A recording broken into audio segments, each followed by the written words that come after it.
All of you good morning students. अपने game के 4 part हो चुके हैं।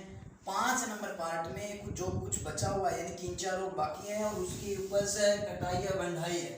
तो इसके अंदर क्या करेंगे कि चार रोग हो चुके हैं। जो बताया मैंने लास्ट रोग बताया था ईयर कोकर रोग बताया था, ईयर कोकर रोग बताया।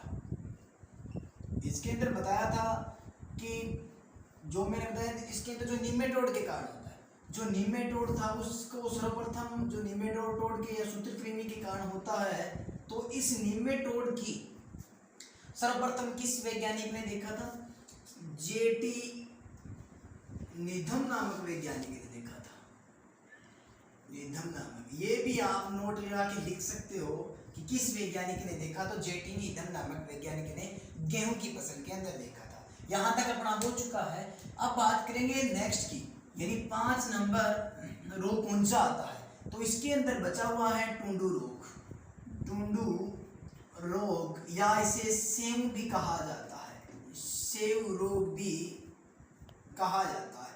ये दोनों के अंदर होता है, जो के अंदर भी होता है। किसके कारण होता है? ये हिटेरोडेरा एविनी निमेटोड के कारण होता है। किसके कारण होता है? हिटेरोडेरा एविनी निमेटोड के कारण होता है। निमेटोड के कारण होता है, इसके कारण होता है। इसे क्या कहा जाता है? इस रोग के अंदर क्या, इसे सिस्ट रोग भी कहा जाता है। रोग कहा जाता है, सिस्ट रोग इसको कहा जाता है।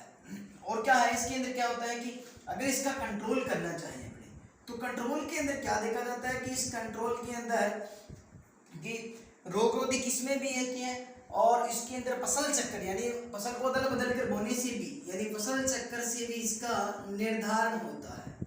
फसल चक्कर से भी आप इसका कंट्रोल कर सकते हो।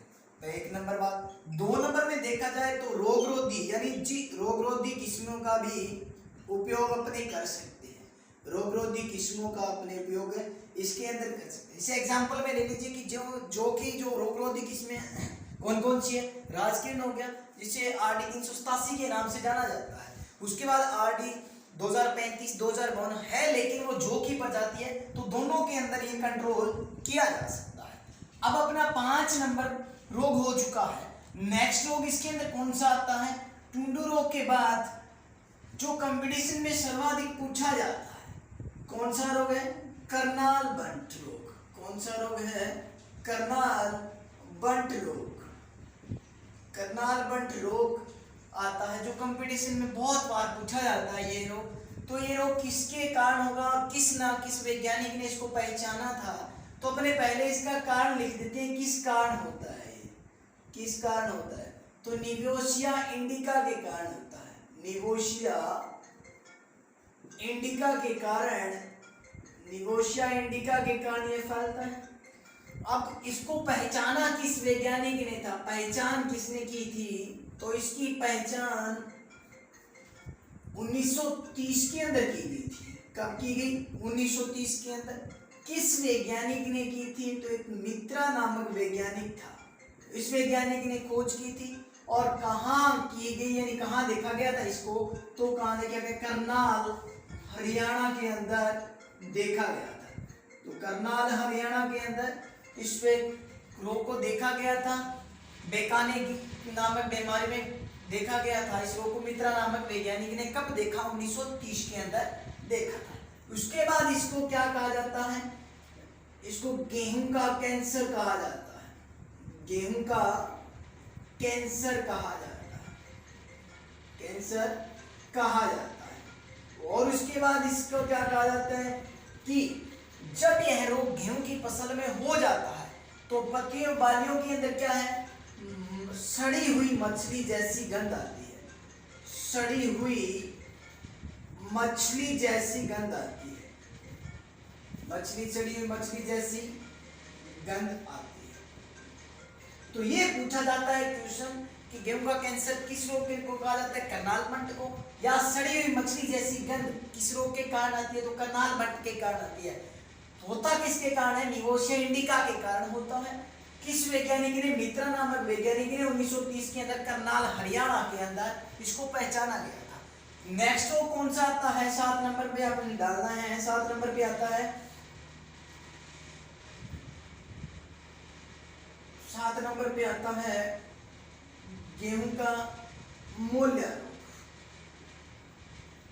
गेहूं का मूल्य किसके कारण होता है मूल्य रूप? ये भी हेटेरोडेरा एमिनी निमेटोड के कारण होता है। हेटेरोडेरा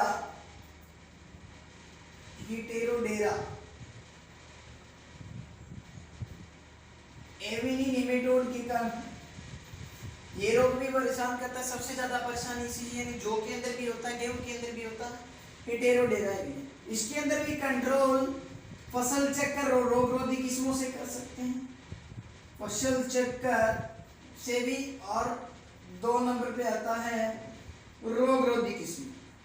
रोग रोधी किस्मों से भी अपने इसका नियंत्रण कर सकते हैं। ये थे 7 नंबर, ये प्रमुख रोग थे, प्रमुख कीट मैंने बता दिए। अब अपने बात करेंगे गेहूं के अंदर की इसकी कटाई कब करनी चाहिए, उसका भंडारण कब करना चाहिए, कितने प्रतिशत नमी होती है। रोग हो चुके हैं। अब बात करेंगे अपना नेक्स्ट टॉपिक आता है इसके अंदर कटाई व मंडाई। कटाई व मंडाई यानी फसल अवधि यानी समय पूर्ण होने के पश्चात ही कटाई करनी चाहिए। फसल अवधि पूर्ण होने के पश्चात, फसल अवधि पूर्ण होने के पश्चात करनी चाहिए, होने के पश्चात करनी चाहिए। इसमें इसके अंदर क्या है कि अलग अलग किस्मों के अंदर यानी कुछ जल्दी पकने वाली भी प्रजाति होती है, कुछ यानी अलग अलग प्रजाति के अंदर दिन निर्धारित किए गए हैं। यानी कोई 100 से 120 दिन के अंदर पकती है, कुछ 80 से 120 दिन के अंदर है, कुछ 150 दिन के अंदर अभी अपनी फसल पक जाती है। तो इसके अंदर जब फसल की अपने कटाई यानी जब फसल पूर्ण परिपक्व हो जाती है तब हमें कटाई करनी चाहिए। लेकिन जब कटाई करते समय हमें दानों के अंदर कितनी प्रतिशत नमी होनी चाहिए तब उसके अंदर कटाई की जाती है। तो अपने बात करते हैं कि दानों में नमी, दानों में नमी यानी कटाई करते समय दानों के अंदर नमी कितनी होनी चाहिए?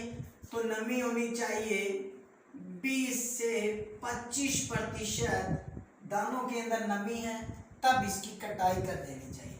कटाई करने के पश्चात क्या करोगे? आपने कटाई कर दी, कटाई करने के बाद 4 से 5 दिन के लिए, 4 से 5 डेज यानी 4 से 5 दिन के लिए सुखाया जाता है, सुखाया जाता है, सुखाया जाता है। उसके के बाद क्या करोगे? थ्रेशर से मंडाई कर सकते हो। थ्रेशर या आजकल तो तकनीकें यानी कंपेन के द्वारा भी मंडाई की जाती है, थ्रेशर के द्वारा मंडाई की जा सकती है, मंडाई की जा सकती है, मंडाई की जा सकती है। ये हो गया अपना कटाई व मंडाई। अब अपने बात करते हैं उपज की, यानी कितनी उपज प्राप्त होती है प्रति क्विंटल। तो इसके अंदर उपज में बात करेंगे तो उपज रहती है गेहूं के अंदर कितनी उपज प्राप्त होती है।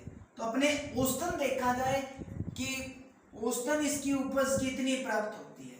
तो औसतन में लगभग यानी उन्नत किस्मों के अंदर, उन्नत किस्मों में देखा जाए तो कितनी होती है?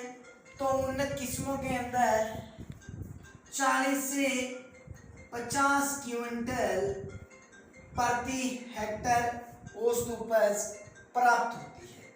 अगर असिंचित क्षेत्र के अंदर देखा जाए, असिंचित क्षेत्र में देखा जाए तो इसकी उपज रहती है 15 से 20 क्विंटल प्रति हेक्टर इसकी उपज प्राप्त होती है।